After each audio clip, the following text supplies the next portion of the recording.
ya ini ada tambahan plusnya ekofarming original untuk ternak ya. Sasarannya adalah untuk minum daripada ternak dan juga untuk tambah campuran pakan. Jadi jangan berpikiran para mitra kalau ditanya, Pak, berapa sih kebutuhan ekofarming untuk 1.000 ayam, 2.000 ayam, 5.000 ayam dan sebagainya.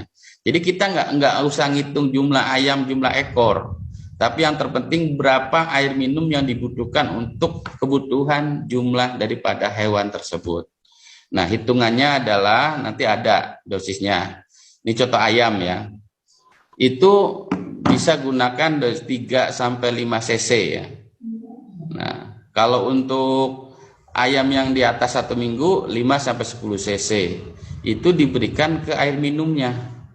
Nah, begitupun juga untuk pakannya, tinggal dicampurkan ke pakan ayam atau pakan unggas, burung dan seterusnya dengan hitungan 10 mili atau 5 mili ya, atau kalau udah di atas 1 minggu ya, per 1 liter air, kemudian dicampurkan dengan 5 kilo pakan. Nah, itu bisa diberikan setelah menyerap ke pakannya baru diberikan ke ayam ataupun ke unggasnya. Begitupun untuk ternak sapi atau domba ya. Nah, sama prinsipnya untuk ngasih minum dan untuk disemprotkan ke hijauan ataupun pakan ternaknya. Ya, biasanya kalau untuk ternak ini tergantung dari bobot. Kalau semakin bobotnya makin berat ya seperti domba dengan sapi. Nah, kalau misalnya domba adalah 5 sampai 10 cc karena domba yang masih anak-anak masih kecil lah 5 cc, tapi kalau dewasa 10 cc. Begitupun sapi, kalau sapi yang masih kecil masih anak-anak misalnya ya itu 10 cc, kalau udah besar bisa sampai 15 ya, tergantung bobotnya. Intinya 5 cc itu 50 kilo Pak, jadi 50 bobotnya itu berarti 5 cc. Kalau bobotnya 100 kilo ya berarti 10 cc. Kalau misalnya limosin misalnya ya sampai 500 kilo ya bisa aja 50 cc per 1 liter ininya air minumnya Pak. Oke, yang berikutnya adalah untuk tambak. Nah, ini tambak ini khusus kolam ya. Itu bisa aplikasi yang pertama untuk dasar kolam, yang kedua juga untuk perawatan air, yang ketiga untuk pakannya. Artinya pakannya itu nanti bisa ditambahkan dengan larutan biang ekofarming.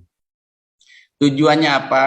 Kalau untuk sasaran ke dasar kolam itu nanti akan menambah plankton akan tumbuh lebih banyak ketika air sudah masuk. Kurang lebih prosesnya seperti ini ya, bahwa yang pertama bagi tambak yang masih baru langsung disemprotkan ke dasar kolamnya dengan dosis 4 sampai 5 cup per hektar. Nah, dilarutkan biasa 4 liter sampai 5 liter, kemudian semprotkan ke dasar kolam pada kondisi lahan kolam yang tidak berair, artinya tidak tergenangi air, dan biarkan antara 2 sampai 3 hari atau maksimal 1 minggu, kemudian baru masuk air, dan biarkan sampai 1 minggu dulu air beradaptasi dengan lingkungan tambaknya, baru dimasukkan bibit atau benurnya. Nah, begitupun untuk tambak yang sudah pernah ada budidaya, artinya sudah pernah dipanen, sebaiknya dikuras dulu, terutama lumpur-lumpur yang mengendap di dasar kolam itu bisa dikeluarkan dulu. Nah, kemudian kita cek pH-nya, kalau pH-nya sudah normal tidak perlu tambah dolomit, kalau kurang silakan tambah dolomit. Setelah itu baru kita aplikasikan ekofarming original 4 sampai 5 cup per 1 hektar dengan kondisi tidak tergenangi air. Biarkan 1 minggu masuk air, kemudian biarkan lagi 1 minggu baru masuk bibit atau benur ikannya.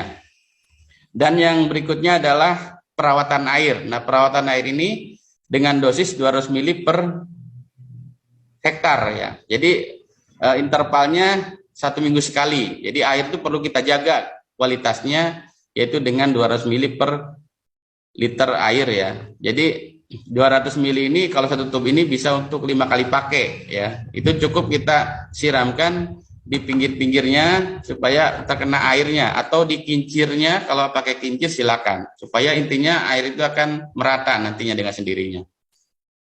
Dan yang terakhir ya, untuk tambak ini kita bisa tambahkan buat pakan daripada ikan. Jadi 5 kilo pakan bisa dicampurkan dengan 5 ml lautan biang probiotik ini, dicampur ke 1 liter, baru diaduk dengan pakannya, lalu diberikan ke ikan ya, baik udang, bandeng dan lain sebagainya, itu bisa pagi, bisa sore, bisa pagi sore. Itu menyesuaikan dengan apa yang sudah dilakukan oleh para petani ya atau petambak ya.